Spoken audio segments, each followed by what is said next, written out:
Agora a gente acompanha as últimas notícias da crise entre o grupo Wagner e a Rússia em uma transmissão conjunta com a CNN Internacional. A tradução simultânea da Nathalie Grau. Basicamente, o grupo Wagner assumiu essa cidade sem resistência e agora eles estão saindo e muitas pessoas da cidade estão cantando e apoiando o grupo Wagner. E são cenas muito perturbadoras para o Kremlin, não é? Para ver como essa rebelião, essa tentativa de golpe, como alguns descreveram, acabam sendo populares em boa parte da população. Porque a condenação, por causa de sua condenação da forma como a guerra da Ucrânia tem sido conduzida, afetou algumas pessoas na Rússia. Então, essa certa rebelião causou pessoas nessa região a mostrarem a sua simpatia pelo que o líder do grupo Wagner estava tentando fazer. Então, houve um alívio, mas também há uma certa ansiedade. Tenho certeza, é fascinante, Matthew. Os oficiais de inteligência acreditam que Prigozhin já havia planejado esse desafio há algum tempo. E isso de acordo com fontes que brifaram a CNN. Mas a velocidade com que as coisas aconteceram nessa semana pegou as pessoas de surpresa. Agora temos o secretário de Estado, Antony Blinken. Senhor, muito obrigado por sua participação. Essa marcha a cerca de 200 quilômetros de Moscou. E aí Prigozhin parou e deu a volta. O que aconteceu e por quê?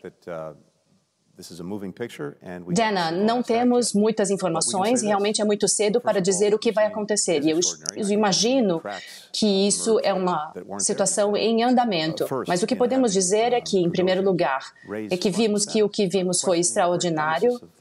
Há rachaduras que não existiam antes. Em primeiro lugar, no caso de Prigozhin, questionando a agressão da Rússia contra a Ucrânia. O argumento de que a Ucrânia e a OTAN não eram uma ameaça para a Rússia.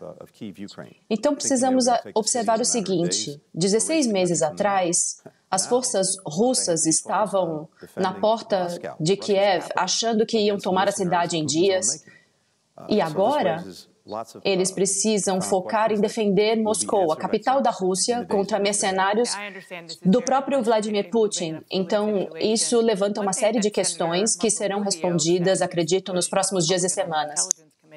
Entendo que isso é uma situação muito fluida, mas uma das coisas que o senador Marco Rubio comentou sobre essa situação é que militares na Rússia podem ser substituídos para fazer com que Prigozhin recue. Algumas autoridades foram removidas desde que os Estados Unidos saibam.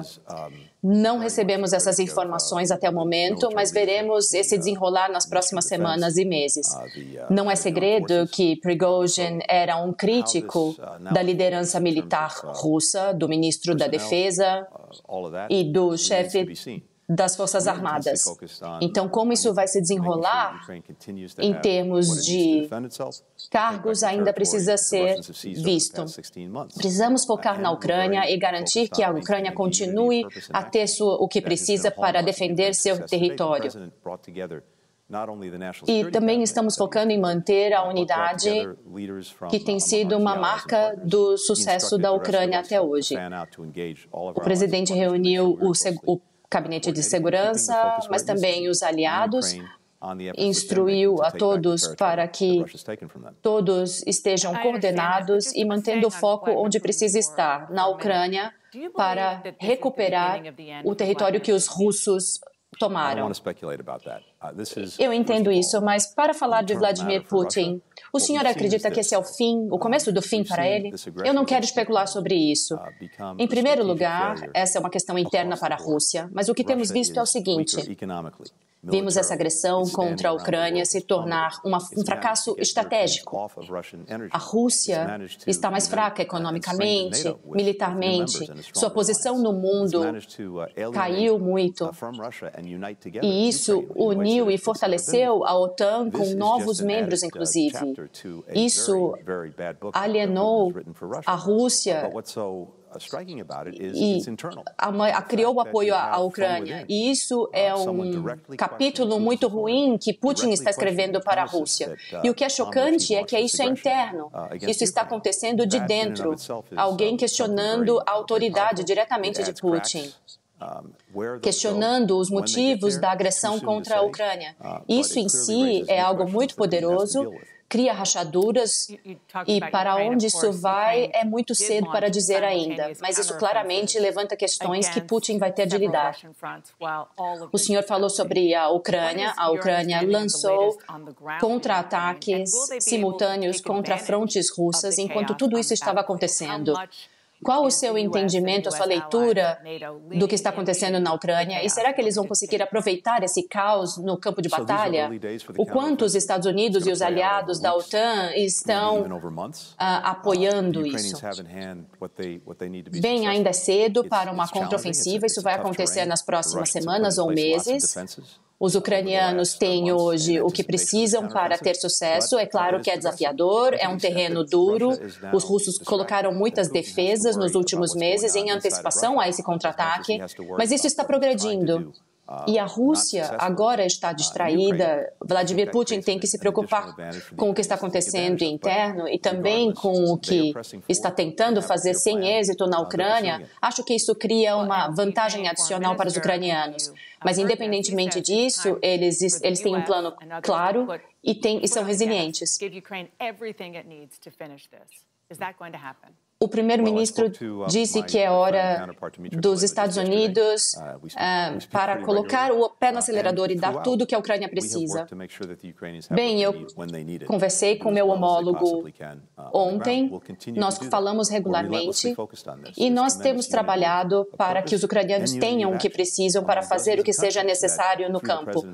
Nós continuaremos a fazer isso, nós focamos nessa unidade, na unidade de propósito e de ação, entre muitas ações que, através da liderança do presidente, mantivemos unidos. Secretário Blinken, a Rússia tem cerca de 6.000 armas nucleares. Essa situação realmente revelou que esse poder nuclear está enfrentando muita instabilidade. O senhor acredita que as armas nucleares estão seguras? E, além disso, qual a sua preocupação em relação à Rússia ser instável nesse momento? Sempre que há um país como a Rússia com sinais de instabilidade, isso é motivo para preocupação. Estamos focados nisso. Em relação às armas nucleares, não vimos nenhuma alteração em sua postura e não fizemos nenhuma alteração em nossa postura, mas é claro que estamos observando isso com cuidado. Sobre Vladimir Putin, o presidente disse que esse homem não pode continuar no poder. Ainda é a posição dos Estados Unidos? Essas são decisões do povo russo, e esse capítulo todo é uma questão interna. Obviamente, isso tem repercussões fora da Rússia e potencialmente na Ucrânia, mas isso é uma questão russa, isso não é o nosso propósito, não está em nossas mãos, é do povo russo. Ao contrário, o que é uma das grandes tragédias na Ucrânia é o que é feito ao povo russo, e é preciso se questionar como isso melhorou as vidas dos russos. Claro que isso não melhorou, só piorou, mas essas são questões que os russos devem resolver sozinhos. Eu ainda devo lhe perguntar sobre a China. O senhor foi a Pequim na semana passada, foi uma tentativa de suavizar as relações com a China. E 2 dias depois, o presidente Biden chamou Xi Jinping um ditador, e isso irritou as autoridades chinesas. O presidente Biden errou? Dana, é muito claro que quando se trata da China, nós vamos continuar a fazer as coisas que eles não gostam e eles vão fazer e dizer coisas que nós não gostamos. É só olhar o que o ministro das Relações Exteriores da China diz sobre os Estados Unidos.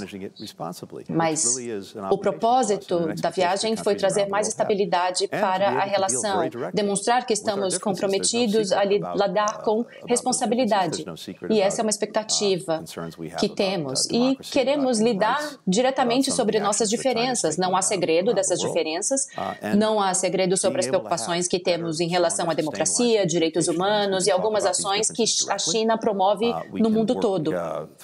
E a possibilidade de ter linhas de comunicação significa que podemos falar, tratar dessas diferenças, que podemos lidar com isso e, no mínimo, diminuir desentendimentos. Essa é a forma mais rápida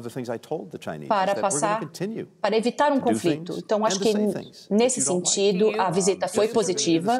E uma das coisas que eu disse aos chineses é que vamos continuar a fazer coisas e dizer coisas que vocês não gostam. E eles vão fazer as mesmas coisas. O senhor acredita que Xi Jinping é um ditador? O presidente fala claramente, ele fala sinceramente, eu já trabalho com ele há 20 anos e ele fala por todos nós. Ok? Bem, nós acompanhamos, portanto, ao vivo a transmissão da CNN Internacional e o destaque foi justamente a entrevista de Antony Blinken, secretário de Estado americano. Ele trouxe, inclusive, durante a entrevista, algumas falas importantes. Uma delas dizendo que o que acontece dentro do território russo é problema dos russos. Nós vamos trazer, inclusive, a professora Fernanda Manhota aqui para dar uma análise, né, dessa entrevista do secretário de Estado americano. O que me chamou a atenção foi que na fala dele era muito do que você mesmo trouxe já antes aqui, né, na nossa conversa, dessa preocupação de que o problema interno é interno, portanto é deles, de que este é um momento de manutenção do apoio aos aliados ao governo ucraniano e de que também é muito cedo para se tratar de diversos assuntos, como uma instabilidade da gestão Putin. Professora, ao ver essa entrevista do secretário dizendo que também foi uma situação da qual, mesmo com uma possibilidade de fracasso, isso serve para facilitar e fortalecer o trabalho feito pela Ucrânia e pela OTAN, é evidente esta preocupação do governo americano para com o assunto em relação a qual rumo seguir? Sem dúvida, Jairo. Existe uma frase, um dito popular que costuma apregoar que às vezes o silêncio é ensurdecedor. E esse é um caso em que a falta de manifestação mais explícita pode ser interpretado como algo que diz muito. Essa entrevista, né, que foi dada pelo secretário Blinken, destaca alguns pontos importantes que merecem a nossa observação ao longo aí dos próximos dias e meses em relação ao papel dos Estados Unidos nisso tudo. Eu destacaria, estava aqui tomando nota, 3 frentes principais de coisas, né, que ele disse e também daquilo que ele não disse, né, que, como eu citava, também importa. O primeiro e mais óbvio, já era inclusive esperado, é o foco que ele tenta dar em relação à Ucrânia. Então ele tenta se desassociar da crise interna russa e voltar para o lugar confortável em que os Estados Unidos mantêm uma certa coerência de ação que tem a ver com o apoio irrestrito ao presidente Zelensky e às forças militares da Ucrânia. Então ele tenta a todo momento, como a gente pôde ver, dizer que o foco deve se manter sendo a Ucrânia, que os Estados Unidos estão comprometidos com o envio de recursos e equipamentos para a Ucrânia e que, portanto, mesmo essa crise interna não deve, de certa forma, roubar os holofotes do que, segundo ele, mais importa. Esse é o primeiro eixo, aquele que a gente já podia esperar. O segundo, que também é relativamente previsível, tem a ver com essa narrativa de que os Estados Unidos não vão interferir em questões domésticas de outro país, como é o caso da Rússia. Então ele repetiu diversas vezes a frase